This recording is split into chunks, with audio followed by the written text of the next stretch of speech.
Well, the Criminological Society of South Africa has a new president. She is Dr. Mahlogonolo Thobane, a senior lecturer in UNISA's College of Law. Dr. Thobane is the first black woman to hold this position, and she will serve a 3-year term. Dr. Thobane joins me now to share what this appointment means to her, as well as her plans. Dr. Thobane, a huge congratulations to you, and thank you so much for joining us this morning on the South African Morning. What does this mean for you, this particular appointment? Good morning. Thank you very much for having me. I don't know if I should maybe first just explain exactly what CRIMSA is, and then I'll get into what it actually means for me, the appointment means for me. Right. So for those who do not know what CRIMSA means, we are a society of academics and practitioners in the field of and subfields of criminology, such as victimology, policing, security management, corrections management, with a wealth of years of experience.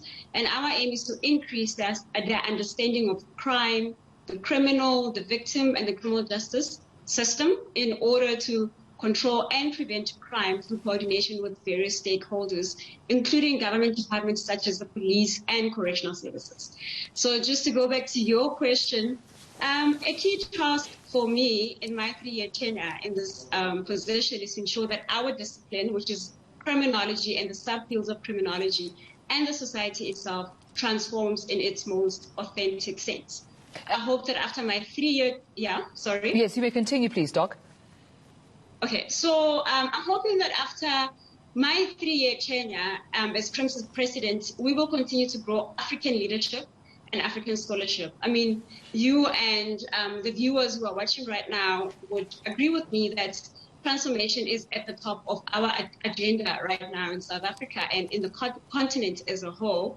So just where issues of transformation and inclusion are concerned in our society, I'm referring to, practical examples like we want, like in our South African universities, for black lecturers or black employees to also hold like senior academic positions. Right. Because right now you find that a lot of our senior positions are held by, not people of color.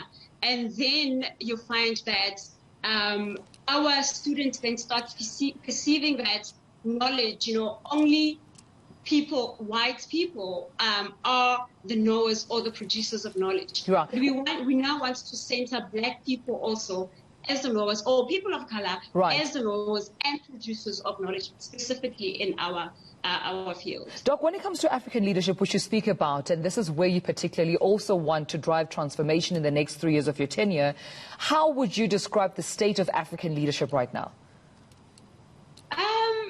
The state of Africa, especially, let me speak about South Africa in particular. Like I said in the beginning, we still need to transform a lot. South Africa has a lot of problems, or Africa has a lot of problems, particularly where crime is concerned. But you find that in leadership, you don't have solutions that are coming from Africans or from within Africa. So we need a lot of African voices to be centered, because at the moment you find that African voices are in the periphery, especially where leadership is concerned.